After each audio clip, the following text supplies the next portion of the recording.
तथागतप्वेदितो धम्म विनयो भिक्खवे विवेतो विरोचतीनो पठिच्छन्नो नमो तस्स भगवतो अरहतो सम्मा सम्बुद्धस्स।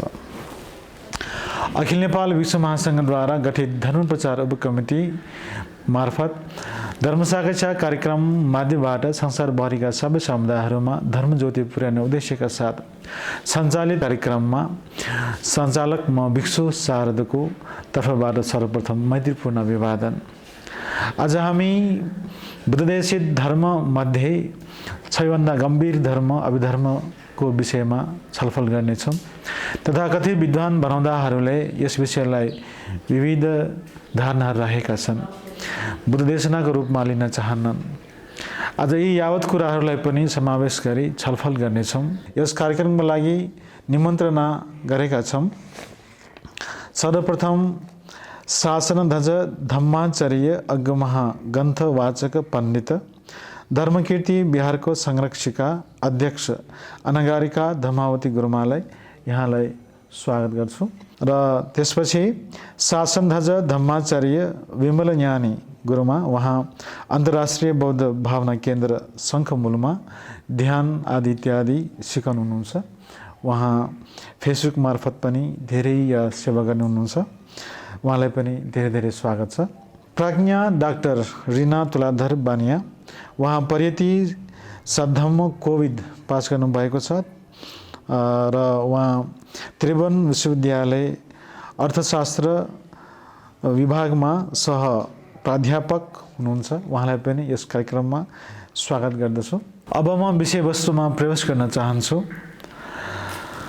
अभिधर्म पिटक त्रिपिटक अन्तर्गत एक पिटक हो। बुद्धकालदेखि आजसम्म पनि अभिधर्मको महत्त्व झन्झन बढ्दै गएको पाइन्छ। बुद्धधर्मको लोप हुने क्रममा सर्वप्रथम अभिधर्म लोप हुन्छ। त्यसकारण धर्म चिरस्थायीको लागि आज पनि म्यानमारमा दिनहुँ अभिधर्म पाठ गर्ने चलन छ। नेपालमा अभिधर्म पाठ गर्ने प्रचलन कहिलेदेखि सुरु गर्नुभयो? यसलाई जनमानसमा ल्याउनुको लागि सुरुवातको समयमा के कस्तो अभियोगहरूको सामना गर्नु पर्यो र अभिधर्म पाठ गर्दा के कस्तो फल हुन्छ, यी सबै कुराहरूलाई समावेश गरी व्याख्यात्मक तरिकाले बुझाइदिनु हुनुको लागि, बाटो खोलिदिनु हुनुको लागि म श्रद्धेय अनागारिका धर्मावती गुरुमालाई समय दिन चाहन्छु। अभिधर्म अभिविशेषेण जानीतव्योऽपि अभिधर्म। अभिधर्म भने विशेष ज्ञानले जान्नुपर्छ। हामी जन्मेको बेला खास परिसन्धि चित्त छ, 19वटा छ, तैपनि 3 प्रकारको विभाजन गयो। अहेतुक चित्त, द्विहेतुक चित्त, त्रिहेतुक चित्त भन्ने 3 प्रकारले जन्म लिन्छ। अहेतुक चित्त भने प्रज्ञै नहुने पढेर जन्मिएको मान्छेलाई अहेतुक जन्म हुन्छ। द्विहेतुक भने प्रज्ञा धेरै कमजोरी हुनेलाई द्विहेतुक परिसन्धि भन्छ। त्रिहेतुक भने प्रज्ञायुक्त जन्ममा प्रज्ञा ज्ञानको गवेषण गरेर आएको मान्छेलाई त्रिहेतुक जन्म हुन्छ। त्यसैले अभिधर्म भने अभिविशेषेण जानाति अभिधर्म। अभिधर्म भने विशेष त्रिहेतुक व्यक्ति मात्रै थाहा हुनसक्छ। त्यसैले अभिधर्म भने गम्भीर छ।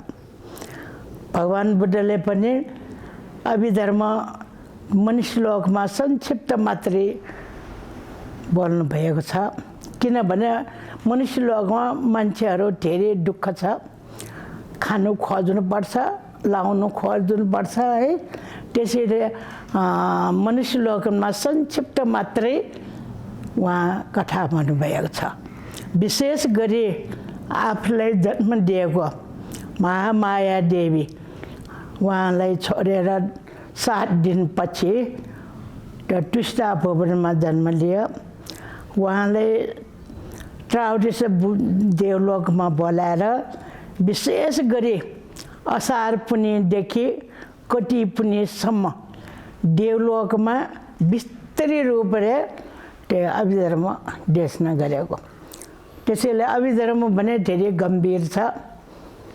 यो गम्भीर अभिधर्मलाई हामीले बचाउनु पर्छ। भगवान बुद्धको धर्म सूत्र पिटका, विनय पिटका, अभिधर्म पिटका 3वटा छ। त्यसमध्ये धेरै गम्भीरता अभिधर्म। सूत्र पिटका, विनय पिटका अरू महापुरुषले पनि आफ्नो आफ्नो गति अनुसार भन्नु सक्छ।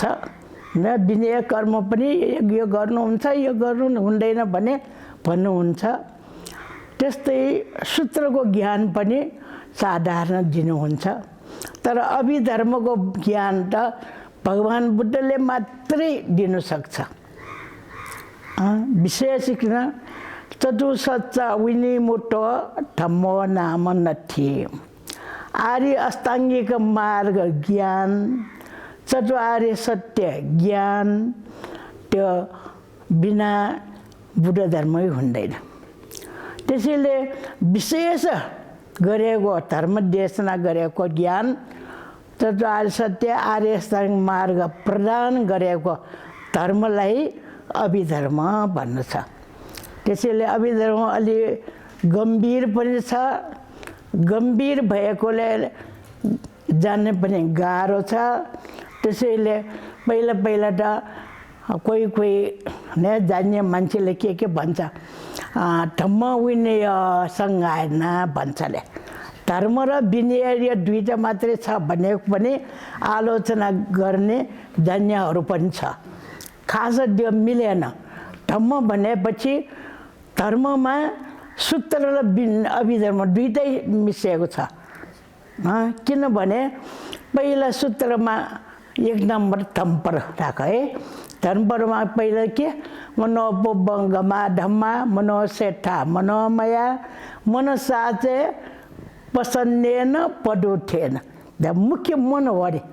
त्यो मनको कुरा त अभिधर्मको कुरा हो नि। सूत्रमा अभिधर्म छैन। भगवान बुद्धले सूत्र र विनय मात्रै उपदेश दिएको छ। यस्तो भनेको मूर्ख विचार हो। खास त अभिधर्म बिना धर्मै हुँदैन। खास भगवान बुद्धले मात्रै भन्नु सकिएको धर्म नै अभिधर्म हो। त्यसैले बुद्ध धर्म धेरै विशेषता अभिधर्ममा छ। अभिधर्म थाहा हुनै पर्छ। यो अभिधर्मको ज्ञान अलि कमजोर छ। बर्मामा त धेरै छ। किनभने बर्मामा त पहिला सूत्र विनय पछि मात्रै सिकाउँछ। पहिला अभिधर्म सिकाउँछ। किनभने अभिधर्म गाह्रो छ अनि सूत्र विनय अलि सजिलो छ। सजिलो पहिला पढेपछि त अभिधर्म पढ्ने अल्छी लाग्छ भने पहिला अभिधर्मको ज्ञान दिन्छ। त्यसैले अभिधर्म मात्रै खास भगवान बुद्धले मात्र उपदेश दिन सक्ने धर्म अभिधर्म मात्रै हो। हामीलाई अभिधर्म बचाउनु पर्छ। त्यसैले हामी यहाँ आएर यहाँ नेपालमा त पहिला सूत्र देशमा मात्रै धेरै गर्छ है। अभिधर्मको सुरुवात पनि तपाईले नै गर्नु हो। त्यसैले अभिधर्मको पहिला हामी आएर हामी 20 सालमा आएको, 22 सालमा यो बिहार बनिस्था भरेको हैन। 22 सालमा गरेर महापरित्राण गरेको। महापरित्राण भने त सूत्र हो र सूत्र भन्दा त अभिधर्मै रक्षा गर्नुपर्छ। किनभने अभिधर्म गाह्रो छ। धर्म लोप भएको बेलामा पहिला गाह्रो चिज लोप हुन्छ नि। सजिलो त बाँकी हुन्छ नि। त्यसैले धर्म लोप नहुनेलाई पहिला अभिधर्मै जगाउनु पर्छ भनेर हामी त्यो महापरित्राण गरेको 5-6 वर्ष गर्यो है। पछि अभिधर्म महापरित्राण होइन, पहिला महापरित्राण मात्रै गरेको, सूत्र मात्रै। पछि 5-6 वर्ष पछि मात्रै त्यो मेरो जन्मदिनमा त्यो सबैभन्दा अमूल्य ज्ञान सबैभन्दा पहिला लोप हुनेलाई छेक्नुपर्छ। पहिलो जानेले छेकेपछि र अरू जानु सक्दैन नि, सूत्र बिने पनि लोप हुँदैन। त्यसैले अभिधर्मै पार गर्छु भने अभिधर्म पार सुरु गरेको। अहिले अभिधर्म पार सधैँ गर्नुको लागि मैले कोष पनि राखिसक्यो न, यो कोष पनि अहिले। अनि सुरुवातको दिनहरूमा किताबहरू पुस्तकहरू थियो कि तपाईँले? सुरुवातको दिनमा बर्मी किताब हेरेर नेपालीमा अक्षर मात्रै अनुवाद गरेर पाठ गरेको। अनुवाद तपाईँले गर्नुभयो? हो। त्यसपछि यही किताब 12-26 अहिले त 7-6 पटक भइसक्यो। अनि त्यो समयमा कस्तो उपासकाले कसरी प्रचार गर्नुभयो या चाहिँ कस्तो गर्नुभयो के कस्तो? यो पहिलो मेरो जन्म दिएको पालामा त होइन, त्यो पहिलादेखि नै 22 सालदेखि नै त्यो महाप्रचार त गर्दै आएको। त्यो महाप्रचारको सट्टा पछि अभिधर्म पाठ गरेको। महाप्रचार सुन्नुलाई मेरो जन्मदिनमा धेरै मान्छे आउँछ न, अहिले कोरोना भएको मात्रै। पहिला त यहाँ 600-700 मान्छे टन्न आउँछ, यो आउँदैछ होइन। खास त्यो महाप्रचारको सट्टा अभिधर्म पाठ मात्रै गरेको त मान्छे त त्यति आउँछ नि। अनि महाप्रचार यो अभिधर्म महाप्रचार गर्दाखेरि यसको चाहिँ नि सुरुवातको समयहरूमा चाहिँ नि केही अवरोधहरू केही थियो कि? अवरोध छैन, केही थिएन। पण्डितहरूलाई भनिसक्यो होइन। पण्डितहरू अहिले पहिला एउटा मेरो जन्मदिनमा महाप्रचार गरेको, महाप्रचार भन्ने सूत्र हो। यो भन्दा अभिधर्म हामी रक्षा गर्नुपर्छ। अभिधर्म गम्भीर ज्ञान हो। अभिधर्म बिना बुद्ध धर्मै हुँदैन होइन। चतुसच्चा विनि मोटो धम्मो नाम नथिए है। चतुर्थ सत्य बिना बुद्ध धर्मै हुँदैन भने चतुर्थ सत्यको ज्ञान त अभिधर्म धेरै छ नि है। त्यसैले मेरो जन्मदिनमा अहिले अभिधर्म पार गर्छु भने पण्डितहरू बोलाएको छ। पण्डितहरू पनि हुन्छ भने सन्तोषै, केही बाधा छैन। पण्डितहरू सधैँ आएर पाठ गरेर उसको अर्थ पनि सकेसम्म भन्छ। अभिधर्म पाठ गर्दाखेरि यसको प्रतिफलहरू, यो फाइदाहरू के कस्तो छन् आदि? कस्तो फाइदा छन्? यो त आफ्नो एक चिजको पावर हो नि होइन। अभिधर्म सुने पनि, सूत्र सुने पनि आफ्नो मन एक चिज भएपछि पावर आउँछ। एक चिज नभएपछि अभिधर्म सुने पनि फाइदा छैन, सूत्र सुने पनि फाइदा छैन। खास हामीलाई चाहिएको त एक चिज एकाग्रता हो। त्यही मुख्य गरी चाहिँ पाउने त्यही हो। मनले जति बलियो गरी सुन्यो त्यति नै फाइदा पाउँछ। हजुर, विषय प्रवेशको लागि मार्ग प्रशस्त गरिदिनु भएकोमा अनगारिका धमाउँदै गुरुमालाई मैत्रीपूर्ण साधुवाद। त्यस्तै अब विषय प्रवेश गर्ने क्रममा त्रिपिटकमा के कस्तो स्थान छ अनि यसको महत्त्व के कस्तो छ, अरू त्रिपिटकमा जस्तै यसको निदान कथा छ कि छैन, जनजीवनमा के कस्तो महत्त्व छ आदि विषयमा प्रश्न पारिदिनुका लागि म अनगारिका विमला ज्ञानी गुरुमालाई निमन्त्रणा गर्छु। अब त्रिपिटकमा अभिधर्मको स्थान कस्तो छ भन्ने विषयमा अब अघि गुरुमाले पनि भन्नुभयो, भगवान बुद्धले आफ्नो बुद्धत्व लाभपछि जुन 45 वर्षसम्म प्राणी मात्रको हितको लागि जुन शिक्षाहरू दिनुभयो त्यसलाई धर्म र विनय भनेर दुई भागमा जुन विभाजन गरिराखेको छ। अब सुरुवातमा जो धर्म भनेपछि सूत्रलाई मात्र लिने त्यस्तो विचार भएका व्यक्तिहरू पनि छन्। गुरुमाले अघि भन्नुभयो जस्तै वास्तवमा धर्म भनेपछि सूत्र धर्म मात्र होइन कि सूत्र र अभिधर्म दुवैलाई जुन दिनुपर्ने हो त्यो अनुसार चाहिँ धर्म भनेपछि सूत्र धर्म र अभिधर्म दुईटा भयो। अब विनय भनेपछि विनय शिक्षा पदहरू नै भयो। यो अनुसार चाहिँ बुद्धको शिक्षा जति पनि छन् त्यसलाई हामीले 3 भागमा हामी विभाजन गर्न सक्छौँ। त्यसलाई सूत्र पिटक एक भाग राख्न सक्छौँ, अभिधर्म पिटक एउटा भयो अनि एउटा चाहिँ विनय पिटक भनेर भयो। अनि यस अनुसार त्रिपिटक भनेकै त्यो भयो। हैन। अब पितक भन्ने जुन शब्द छ, पितक शब्दलाई हामी चाहिँ बास्केट, एउटा दालो अथवा कुनै विषयवस्तु राख्ने एउटा भाँडोको रूपमा यसको अर्थ लिइराखेको छ भने अर्को पिटक भन्ने शब्दको अर्थ भनेको हामीले अध्ययन गर्नुपर्ने, सिक्नुपर्ने विषयवस्तु, त्यसलाई पनि हामी पिटक भनेर लिन सक्छौँ। भनेपछि अब त्रिपिटक जुन बुद्ध वचनहरू छन्, त्यो बुद्ध वचन भनेपछि त सबै कुराहरू हामीले सिक्नुपर्ने भयो। सूत्र पनि सिक्नुपर्छ, अभिधर्म पनि सिक्नु पर्यो, विनय पनि सिक्नु पर्यो। तर त्यसमा मुख्य अभिधर्मको स्थान यो बुद्ध शिक्षामा कतिको छ भन्दाखेरि अब भगवान् बुद्धको मूल शिक्षा भनेकै के हो, उहाँले किन यति 4 असङ्ख्य 1 लाख कल्पसम्म पारमिता धर्महरू पुरा गरेर हैन, यो बुद्धत्व लाभ गरेर यो 45 वर्षसम्म यो शिक्षा किन दिनुभएको त, त्यो कुरा हामीले पहिला बुझ्नुपर्ने हुन्छ। अब प्राणी मात्रको हितको लागि भनेपछि प्राणी संसारमा भएका जति पनि प्राणीहरू छन् उनीहरूमा भइराखेको जति पनि दुःखहरू छन् त्यो दुःखहरूबाट मुक्त गराउनको लागि भनेर हैन, आफू पनि मुक्त हुने, अरूलाई पनि मुक्त गराउने भन्ने उद्देश्यले उहाँले यति लामो समयसम्म पारमिता धर्महरू पुरा गरेर बुद्धत्व लाभ गर्नुभयो। अब दुःखबाट मुक्त हुनको लागि हामीलाई के चाहियो त हैन, दुःख भनेको के हो थाहा पाउनु पर्यो। यो दुःखबाट मुक्त कसरी हुने, हामीमा के छ, म भनेको को हुँ, को हो हैन, त्यो विषयहरू सबै थाहा पाउनु पर्यो। अब यस्तो कुराहरू चाहिँ हामीले कहाँबाट सिक्न सक्छौँ भन्दाखेरि अभिधर्ममा हामी पाउन सक्छौँ। किनभने हामी बोलीचालीमा त म भन्छौँ, मेरो भन्छौँ, तिमी भन्छौँ, आमा बुबा छोराछोरी गुरु आचार्य शिष्यहरू, यो सबै कुराहरू हामीले बोलीचालीमा प्रयोग गरिराखेका छौँ।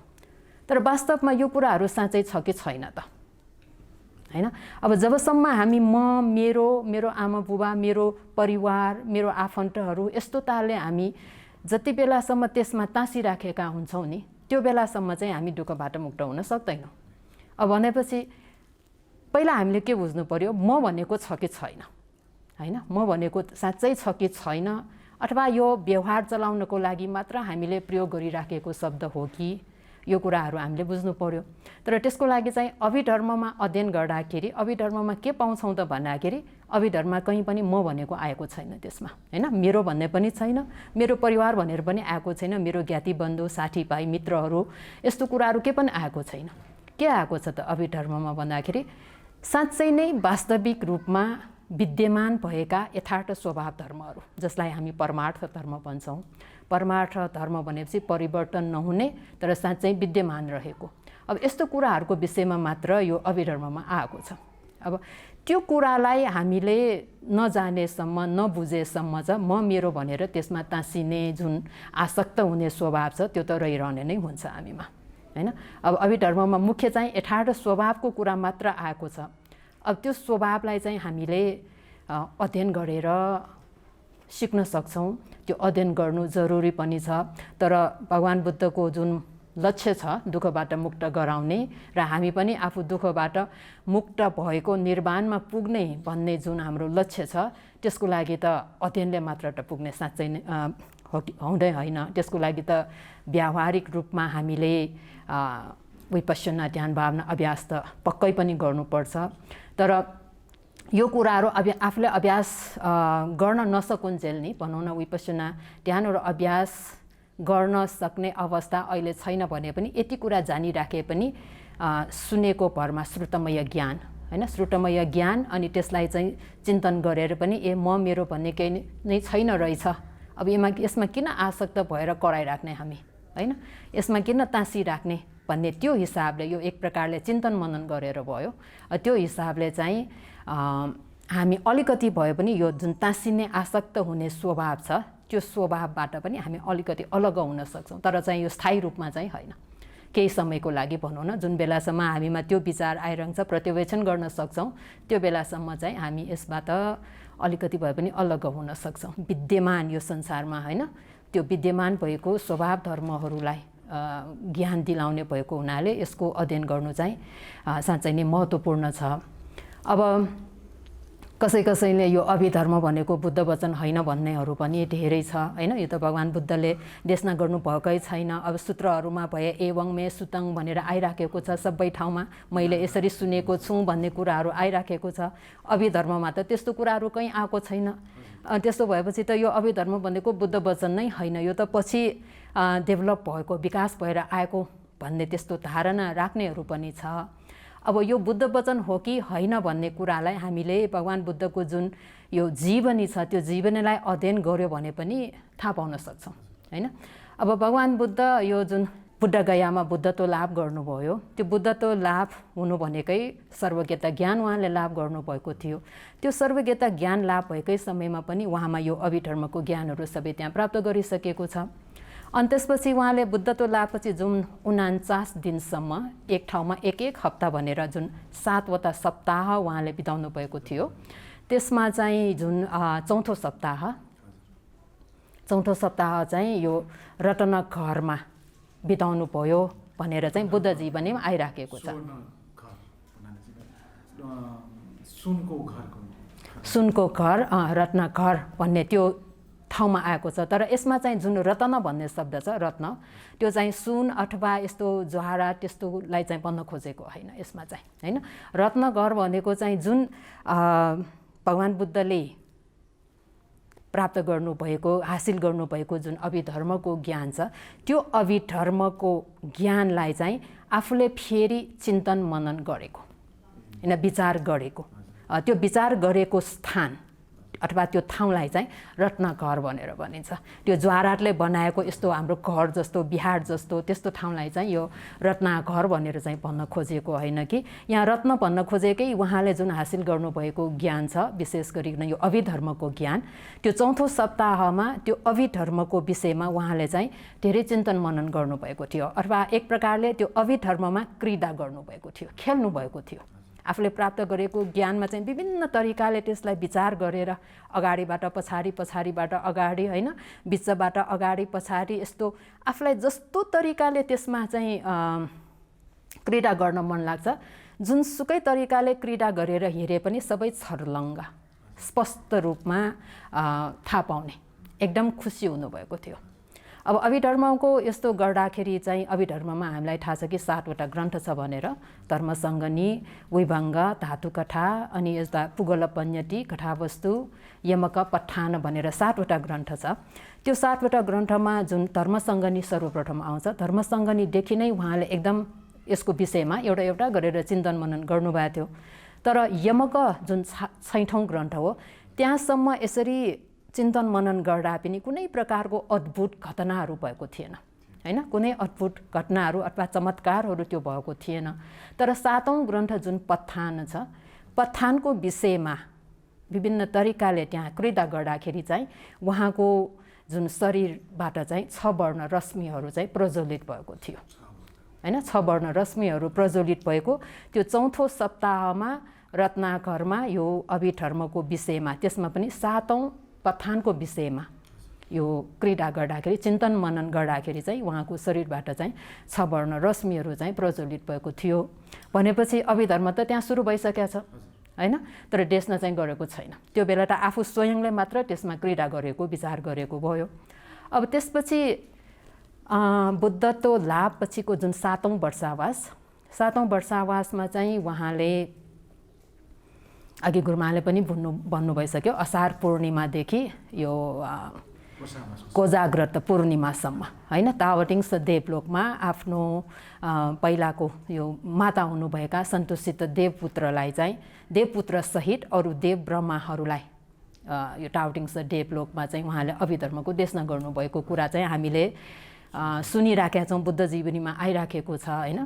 भनेपछि त्यो देशना चाहिँ उहाँले एकदम विस्तृत रूपमा दिनुभएको थियो होइन। भगवान् बुद्धको यो अभिधर्म भनेको त एकदमै लामो गम्भीर ग्रन्थ भनेपछि सामान्य हामी जस्तो मान्छेहरूको अगाडि यो सबै एकै समयमा देशना गर्नलाई चाहिँ असम्भव छ, किनभने हामीलाई 1 घन्टा बस्नलाई त एकदम गाह्रो छ होइन। यो त एकदम लामो देशना भएपछि यो मनुष्य लोकमा देशना गर्न चाहिँ त्यति सम्भव छैन एकै समयमा।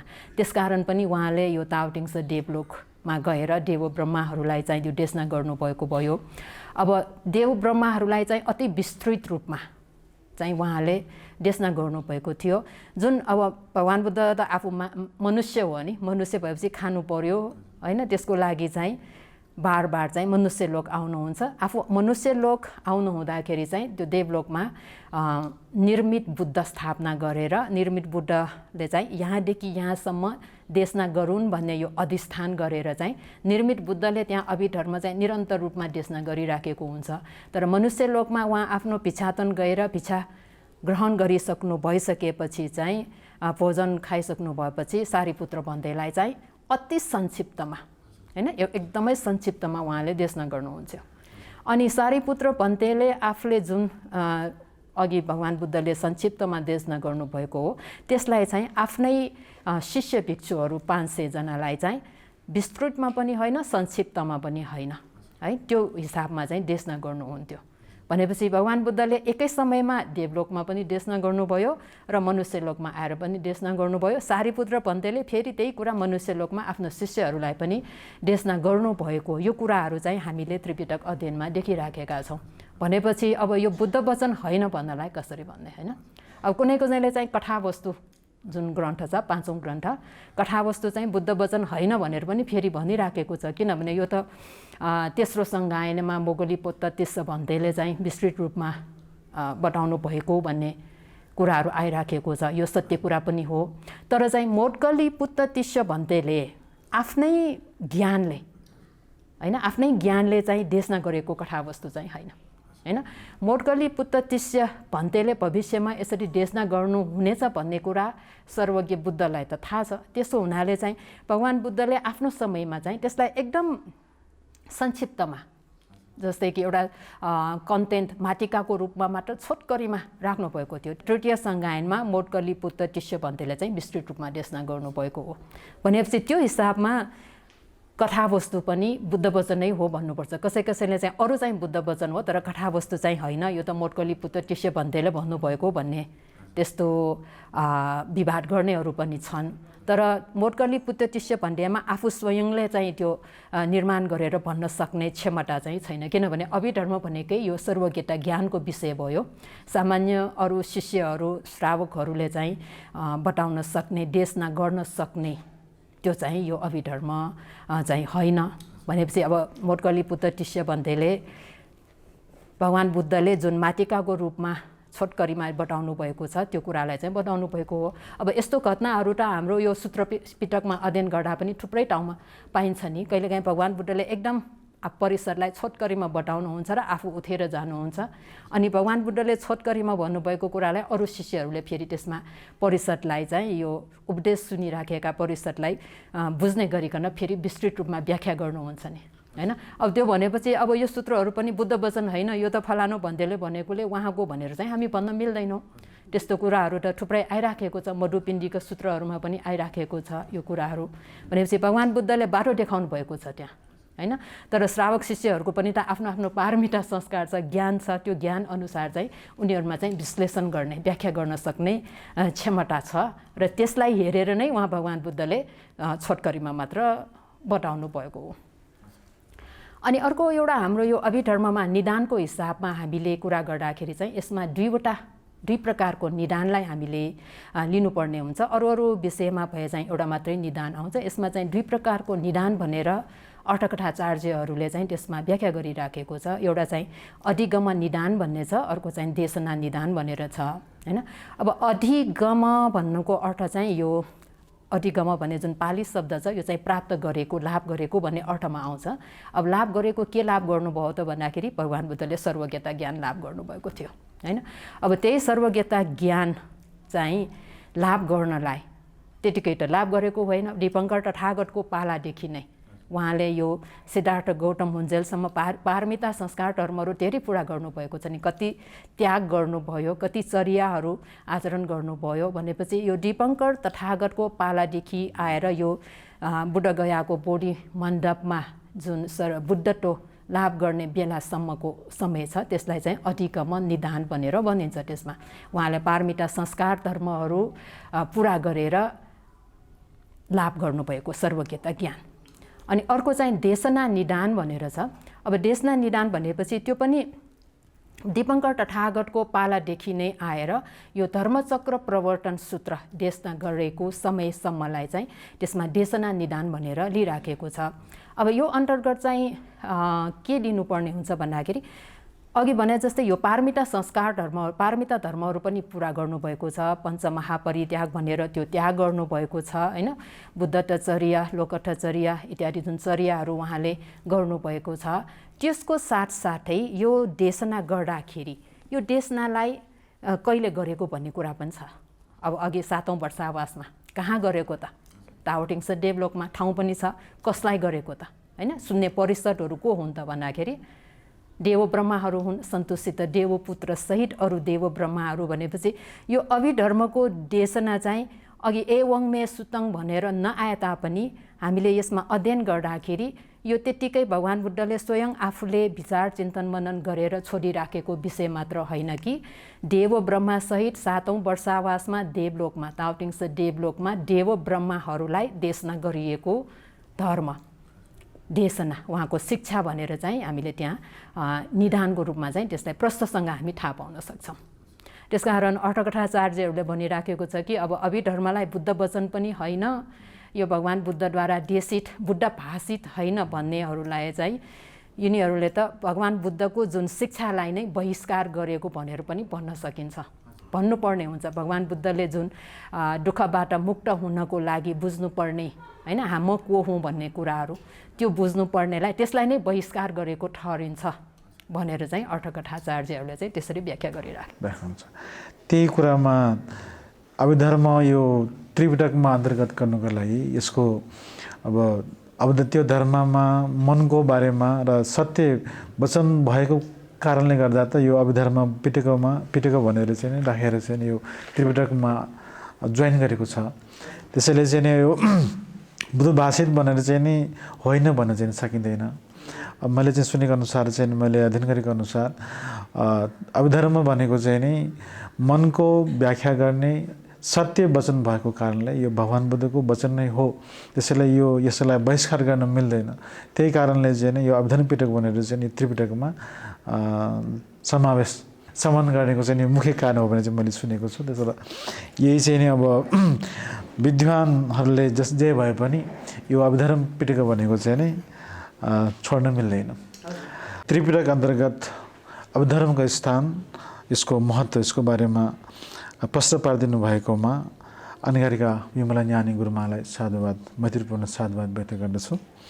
र अहिले अभिधर्मको इतिहास, महत्त्व, नेपालमा यसको पाठ गर्ने सुरुवात आदि विषयमा थाहा पायौँ।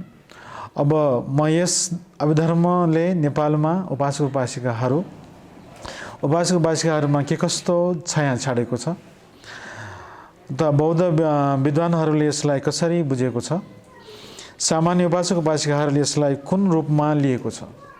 स्वयं डाक्टर रिना उपासिका पनि अभिधर्म अध्ययन अध्यापन गर्दै गराउँदै आउनुभएको छ। यहाँलाई यसको प्रभाव कस्तो परेको छ र आउनुहोस् यही सबै समयमायिक विषयलाई लिएर प्रश्न पारिदिनु हुनुको लागि अबको समय बौद्ध विद्युषी डाक्टर रिना तुलाधरज्यूलाई निमन्त्रण गर्न चाहन्छु। वन्दना भन्थे गुरुमापिन्त।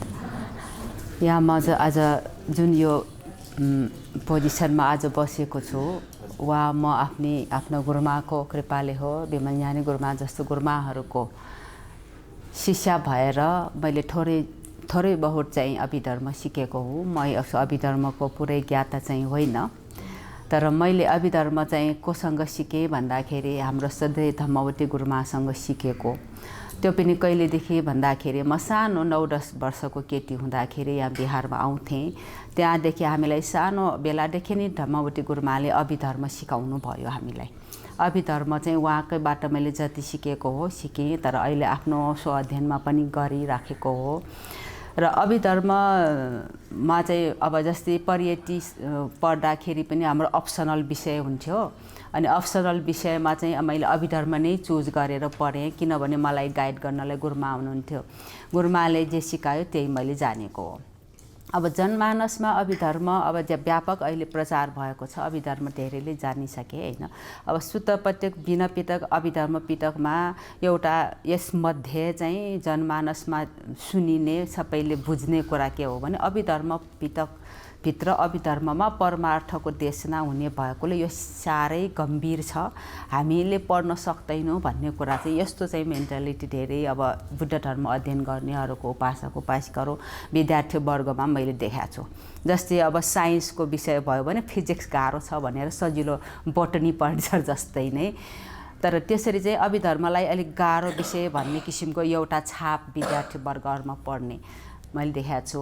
अनि फेरि अर्को चाहिँ उपासक उपासिकाहरूले पनि अभिधर्म पढ्न खोज्दाखेरि उहिले सुरुबाट अलि इन्ट्रेस्ट लिएर पढ्छन्, अनि त्यसपछि बिस्तारै अभिधर्ममा त अलिक गहन कुरा आउँछ, चित्त यतिवटा, चेर्सिक यतिवटा, अनि सम्पयोग नयसँग नयको कुराहरू आउँदाखेरि चाहिँ गाह्रो भएर कोही कोही मान्छेहरू ड्रप आउट हुन्छ। विद्यार्थीहरू किन पढ्नु पर्यो यस्तो, के कण्ठ गरेर के काम, चित्तहरू 121वटा कण्ठ गरेर के काम, चेतसिक 4वटा के काम, 52 के काम भनेर यस्तो छाप परेर बरु हामीलाई जीवन उपयोगी बुद्धको आचरण राम्रो गर्ने बुद्धको उपदेश सिकाए भइहाल्यो नि भन्ने खालको मैले धेरै विद्यार्थी वर्गमा हाम्रो साथीवर्गहरूमा पनि त्यो छाप परेको म चाहिँ देख्छु है। तर मैले चाहिँ बिस्तारै चाहिँ यस्तो होइन, अभिधर्म किन सिक्नुपर्छ भन्दाखेरि डे टु डे लाइफमा चाहिँ मान्छेको आचरण सुधार गर्नको लागि चाहिने हो अभिधर्म, त्यो घोक्नको लागि होइन। जीवनमा अभ्यास गर्नको लागि नै नभई नहुने अभिधर्मको ज्ञान हो। ठिक छ, अभिधर्मको त्यो सबै कण्ठ नगरौँ, तर अभिधर्म परमार्थ देशनाले के भन्न खोजेको छ त्यो कुरा चाहिँ मनन गरेपछि त्यो लाइफमा एउटा ट्रान्सफर नै हुन्छ, जस्तै हामीले अनुभव गरिरहेको छौँ है। अब त्यही सम्बन्धमा म गुरुमाहरूले भन्नु भइसकेको पनि कुरा थोरै म रिपिट गर्न चाहन्छु। अभिधर्म भगवान् बुद्धले देशना गर्नुभएको होइन भनेर विद्वानहरूले धेरै यस्तो चाहिँ कन्ट्रोभर्सियल कुराहरू निकाल्ने गर्छन्, बुद्धिज्मको हिस्ट्रीमै पनि छ। तर अभिधर्म जति गहन गएर पढ्दै गयो अभिधर्मको 9वटा कन्धहरू पढ्दै जाँदाखेरि प्रधान पचय कन्धसम्म पुग्दाखेरि मेरो विचारमा आयो कि यो भगवान् बुद्धले देशना गर्नुभएको होइन भन्ने कुरा सवालै छैन, किनभने अभिधर्ममा चित्तको यति सूक्ष्म कुराहरू भनिएको छ कि त्यो कोही पनि मान्छेले कल्पना गरेर पनि लेख्न सक्ने कुरा होइन, कोही सामान्य मान्छेको कल्पना शक्तिभन्दा बाहिरको कुरा हो। जस्तै हामीले विठी खण्ड पढ्दाखेरि विठी खण्डमा एउटा चित्त खण्डभित्र फेरि 17वटा विठीको टुक्रा टुक्रा गर्ने, त्यसपछि फेरि उत्पाद थिति भङ्गको कुराहरू यति सूक्ष्म कुराहरू, मान्छे मरेपछि कहाँ गयो भन्ने हाम्रो एउटा अनुत्तरित प्रश्न छ भने अभिधर्ममा च्युति चित्त र प्रतिसन्धि चित्रभित्र कसरी एउटा सत्व प्राणी एउटा जीवनपछि अर्को जीवनमा प्रतिसन्धि हुँदाखेरि त्यहाँ कतिवटा रूप पहिला हुन्छ, त्यो सबै यी कुराहरू त साइन्सले भ्याउने कुरा होइन, त्यो कुनै हालतमा साइन्सले भ्याउने कुरा होइन है। त्यसैले बुद्ध सर्वज्ञ बुद्ध बाहेक कोही अरू कसैले पनि दुनियाँको ठुलो लेखकहरूले ठुलो विद्वानहरूले पनि कल्पना गरेर पनि लेख्न सक्ने भन्न सक्ने कुरा होइन, कल्पना बाहिर कुरा हो। त्यसैले अभिधर्म भगवान् बुद्धको देशना होइन भनेर त्यो व्यापक त्यस्तो एउटा कुरै कहाँबाट कसरी के कारणले आइरहेछ भन्ने मलाई छक्क लाग्छ। त्यतातिर हामी बिल्कुलै नजाउँ, तर अभिधर्मलाई एउटा जीवनोपयोगी शिक्षा हो भनेर चाहिँ यसले अपनाउनुपर्छ। अनि अभिधर्मको धर्म पढ्दै जाँदाखेरि पढाउँदै जाँदाखेरि के हुन्छ भने प्रायः जसो आफैलाई धेरै विद्वान ठान्ने, आफैले धेरै जानकार ठान्ने मान्छेहरूले, उपासक उपासिकाहरूले, विद्यार्थी वर्गले, विद्वान वर्गहरूले कहाँनिर एउटा अलि नाक खुम्च्याउने गरेको मैले पाएको छु भने जब त्यो देवलोक, मनुष्यलोक, ब्रह्मलोकको कुराहरू आउँछ, मान्छेहरू धेरै के मात्रै विश्वास गर्छ भने मनुष्यलोक, पृथ्वीलोक, जहाँसम्म अहिलेको विज्ञानको ल्याबले प्रुफ गर्यो त्यहाँसम्मलाई मात्रै मान्यता दिन्छ। विज्ञानको ल्याबबाट प्रुफ नभएर आएपछि त्यो जम्मै माइथोलोजी, त्यो कल्पना, त्यो अन्धविश्वास। 31वटा लोकको कुरा पढाउन खोज्यो, बुझाउन खोज्यो भने यो त बुद्ध धर्म पनि वैज्ञानिक धर्म भनेको छ, तर यस्तै रहेछ, यहाँ पनि देवताहरूकै कुरा गर्ने रहेछ भनेर फर्किने अथवा नाक खुम्च्याउने। र यो 31वटा लोकको बारेमा अभिधर्ममा विस्तृतमा आउँछ हैन। त्यो अभिधर्मको एउटा विषय भयो भूमिकन्द, विधिमुक्त कन्द पुरै त्यसको छ। र यहाँ चाहिँ म पनि अब आफ्नो कक्षाहरू सञ्चालन गर्ने बेलामा अथवा कहीँ अब छलफल हुने बेलामा म चाहिँ के तर्क राख्छु भन्दाखेरि, जस्तै अब देवलोक ब्रह्मलोक भनेको हाम्रो यो मंस आँखाले देख्ने कुरा होइन हैन, हाम्रो आँखाले देख्ने कुरा हो। त्यो देख्नको लागि आफ्नो दिव्य चक्षु पहिले हुनु पर्यो। अब दिव्य चक्षु के हो भन्दाखेरि त्यो पनि मान्दैनन् आजकलका विज्ञानको पछि लाग्ने मान्छेहरू।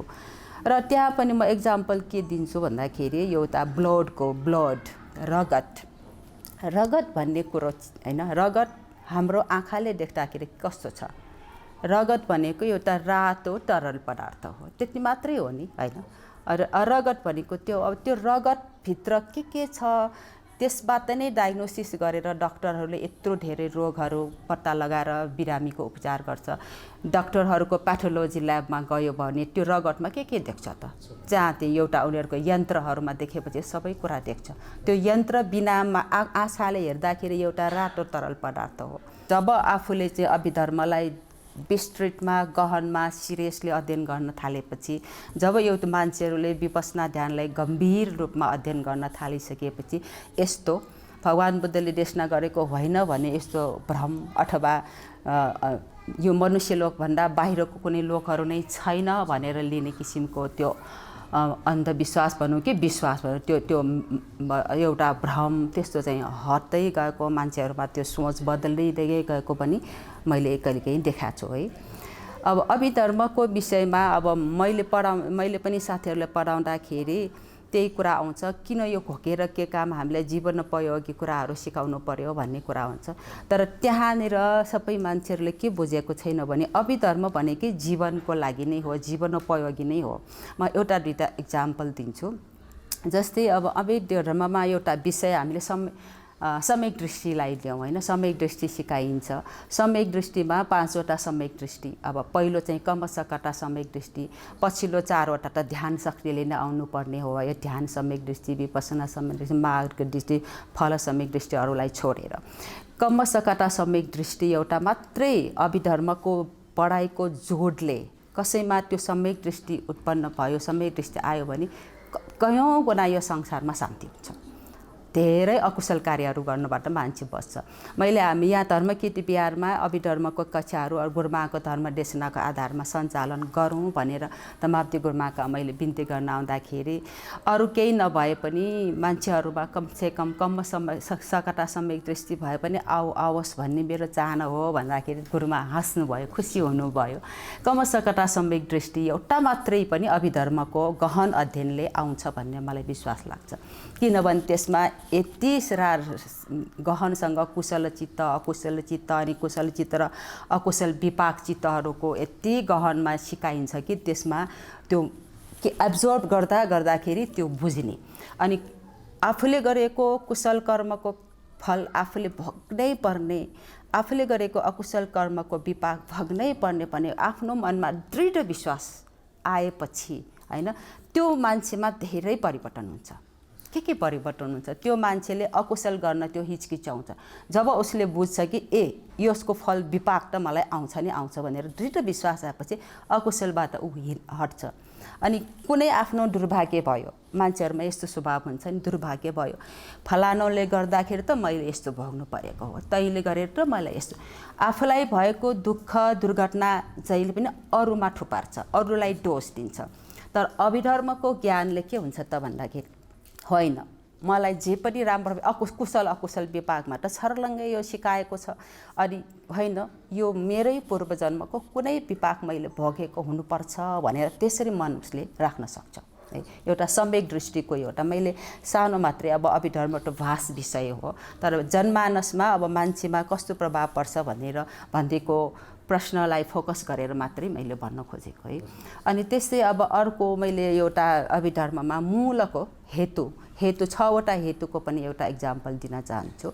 अब अभिधर्मको अध्ययनबाट के आउँछ भने अभिधर्ममा के सिकाइन्छ त हाम्रो चित्त जुन चित्त अब कुशल चित्त अकुशल चित्तहरू बन्ने भनेकै मूलबाट हो भनेर सिकाइन्छ हैन। अब गुरुमाहरूको अगाडि त मैले अलिअलि सिकेको कुरा लोभ मूल चित्त, दोष मूल चित्त, मोह मूल चित्त, त्यो नराम्रो खालको अकुशल मूल चित्त भयो। अनि अलोभ चित्त, अदोष चित्त, अमोह चित्त चाहिँ के भयो त भन्दाखेरि राम्रो कुशल चित्त बनाउने खालको चित्त भयो। त्यति कुरा मात्र जानेपछि भनौँ अब आज मलाई बेसरी रिस उठ्ने बित्तिकै मैले आफैलाई एनालाइसिस गर्न जान्छु, ए ममा अकुशल मोह द्वेष मूल चित्त मेरो उत्पन्न भयो, ल अब म सजग हुनु पर्यो भने त्यो होइन त डे टु डे लाइफमा हरेक क्षणमा चाहिँ त्यो अभिधर्मको ज्ञानलाई हामीले एप्लिकेसनमा ल्यायो भने लाइफमा छिनछिनमा आफूलाई सतर्क गर्न सक्छौँ। अब अकुशल चित्त आउने बित्तिकै त्यसको फल अकुशल नै आउँछ भनेर अभिधर्मले सिकाएको छ भने अब अकुशल चित्त उत्पन्न भयो, मलाई अकुशल अब 4वटा अकुशल चेतसिकले अकुशल चित्त बनाउँछ, मेरो चित्तलाई फोहोर गर्यो, अकुशल चित्तले फोहोर गर्यो, अब म के गर्छु मेरो काया शरीर वचनले म गलत गर्छु भनेर त्यहाँनिर होस गर्न सक्यो भने त्यो अभिधर्मकै ज्ञानले आउने हो नि, त्यहाँनिर उसले होस गर्न सक्यो भने ऊ चाहिँ आफ्नो गलत कुरा गर्नबाट त ऊ पछि हट्छ। अब त्यस्तै अब लोभ चित्त हुन्छ, त्याग गर्न सक्दैन, कसैले दान दिन सक्दैन, त्यो मच्छरिएको कारण ए मेरो चित्तमा मच्छरी आयो मसँग भएको यति दान गरौँ भनेर उसले चाहिँ आफ्नो लोभ चित्त, लोभ मूल चित्तलाई अलोभ मूल चित्तमा परिवर्तन गर्न सक्छ। यसैले अभिधर्मको ज्ञान भनेको यति इम्पोर्टेन्ट कि यसलाई सिरियसली अध्ययन गरेको भए मान्छेले उनीहरूको आफ्नो जीवनमा सोच्ने ढङ्ग, उसले आफ्नो जीवनमा गर्ने कार्यशैली नै बिस्तारै परिवर्तन भएर जान्छ। तर गुरुमाले भन्नुभयो जस्तै अध्ययनले मात्रै हुँदैन, त्यो अध्ययनलाई साथसाथमा चाहिँ विपස්සना ध्यानको गम्भीर साधनालाई पनि सपोर्ट गर्दै लानुपर्छ। यसैले अब विशेष यो अखिल नेपाल भिक्षु महासङ्घले यो गर्नुभएको यो सुरुवात गर्नुभएको कार्यक्रम अति सराहनीय छ। अरे यो कार्यक्रमबाट हाम्रो अब धम्मवती गुरुमा जस्तो, विमल ज्ञानी गुरुमा जस्तो विज्ञ आदरणीय श्रद्धेय गुरुमाहरूको भनाइमा मेरो पनि सानो भनाइ राख्ने मौका राखिदिनु भयो। र अब यो जुन जहाँ हाम्रो प्रसारण हुन्छ, जो पाठक अब दर्शक त होइन, अब दर्शक अथवा सुन्ने त्यो यसलाई लिने आफ्नो यसको अडियन्सले चाहिँ यो कार्यक्रमको तर्फबाट यसको यस्तो लाभ उठाओस् कि उहाँहरूमा सबै मान्छेहरूमा हामी अभिधर्म सिकाउँ भन्ने जागरण आओस् भन्ने पनि मेरो चाहना छ।